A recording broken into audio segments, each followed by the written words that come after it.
Okay, so I'm seeing here, first of all, bottom of the Fairy Tarot is Two of Winter. Indecision is holding you back. Make the choice that's best for you rather than trying to please others. Feeling trapped between the intellectual and the emotional. Okay, so some sort of decision or choice is required here. This is normally the Two of Swords.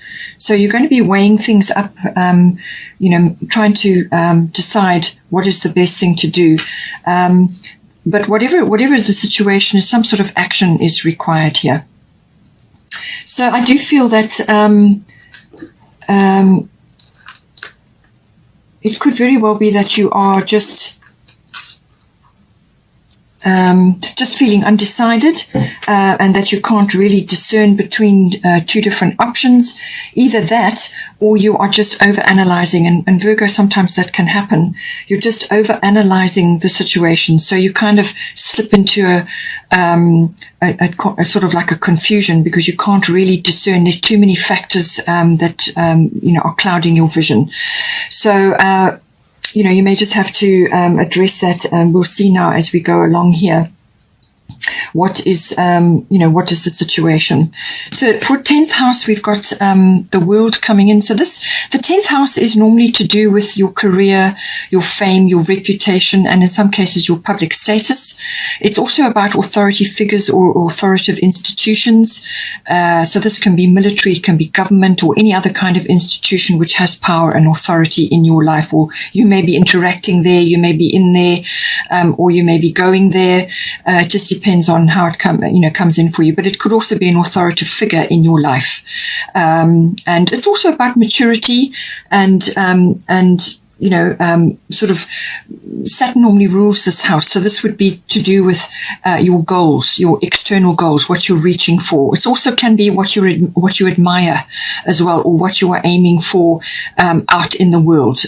Something that is sort of you perceive to be a goal or an authoritative figure that you admire, and you're kind of following what they say or do, or their career or their progress and so on. Now we've got here Black Moon Lilith Mystery underneath, and then we've got Yamanya Golden Opportunity. So it says here, important doors are opening for you right now, walk through them. So I feel this is where the indecision may be coming in. It seems that you have got some sort of opportunity coming to you now, and it's going to bring a lot of joy and happiness to you, and it's coming in on the tide. So this is something that's coming straight for you. But, you may just be feeling insecure in some way, or it could be that others are casting negativity on the situation. Black Moon Lilith there can sometimes be a mystery around the situation. So this can be something like an unknown, or factors that are lurking that you're not quite sure about. You just haven't got all the pieces yet, or there are things moving under the surface that you can't quite put your finger on. Sometimes it can be that.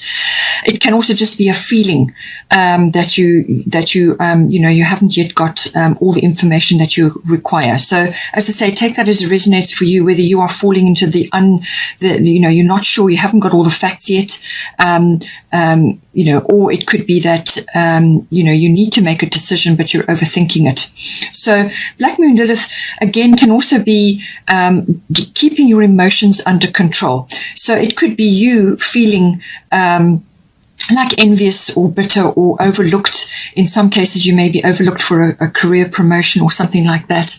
But I feel it's more the other way around. I feel that you are perhaps in the company of others, or there are others around who are feeling a bit overlooked, or there could be bitterness, or there could be envy, or there could be anger, or all these things usually emanate from fear.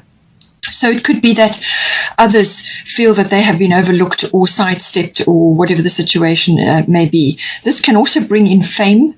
And it's coming into your fame house. So this could be that your profile is rising, or you've been given an opportunity, or perhaps you've been given a promotion, or you're getting something, and then maybe this is the golden opportunity. You're getting something coming to you, and you may just be on the receiving end of negativity from others.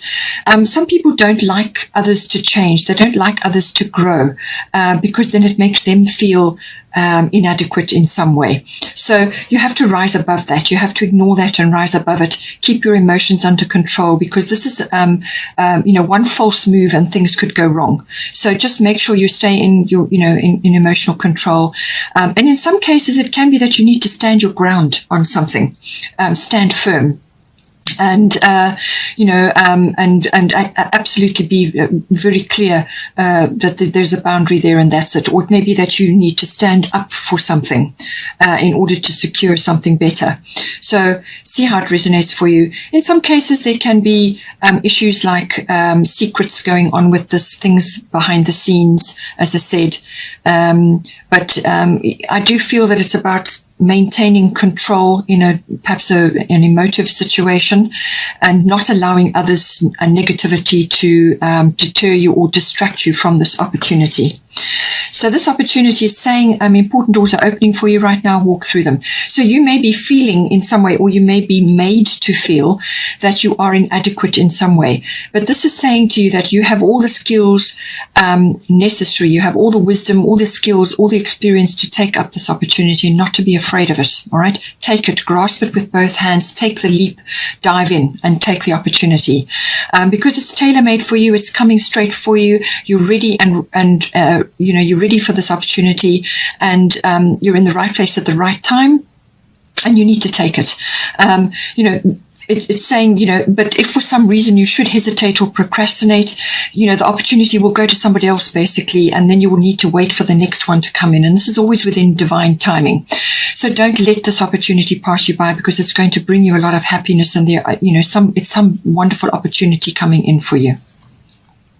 So as I said, there's action required here. Now we do also have here the 5th house. So this is the house of creativity.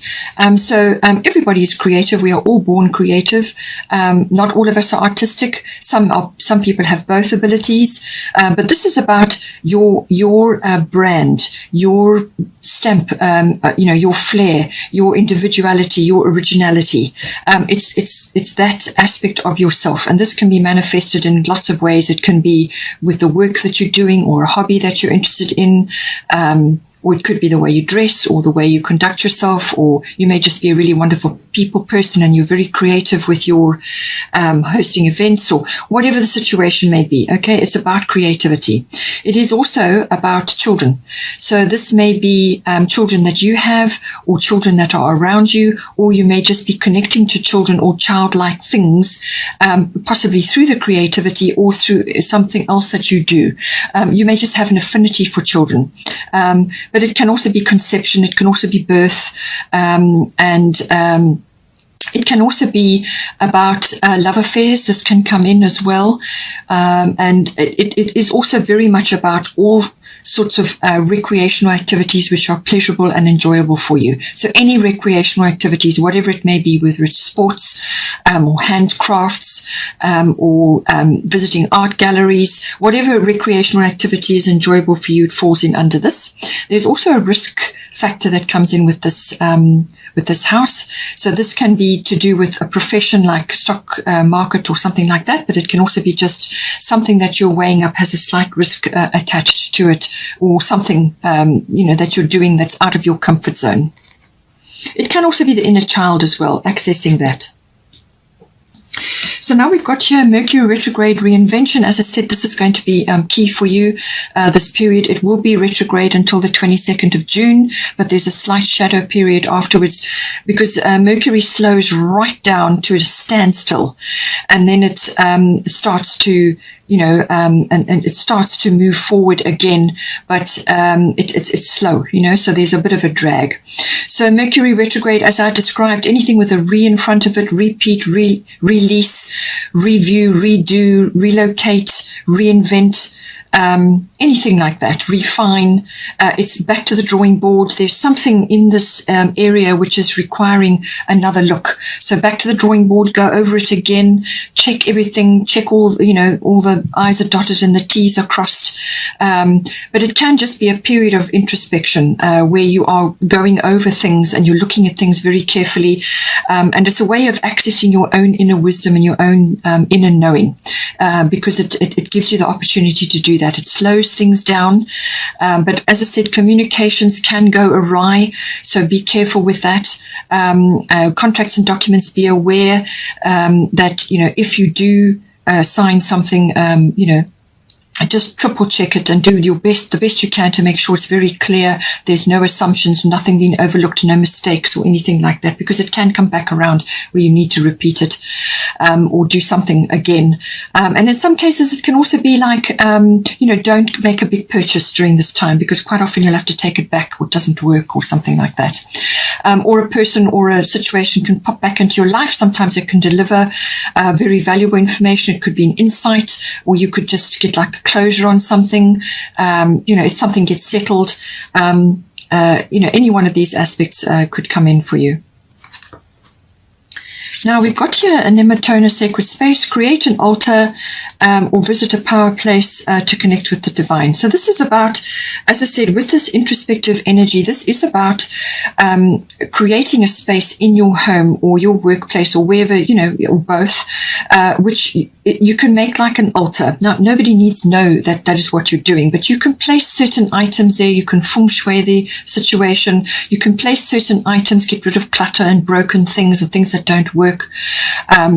Make a space where you can put candles, you can put mementos, you can put things that are valuable and important to you. It could even be pictures of your loved ones, things that symbolize abundance or wisdom or knowledge or whatever it may be.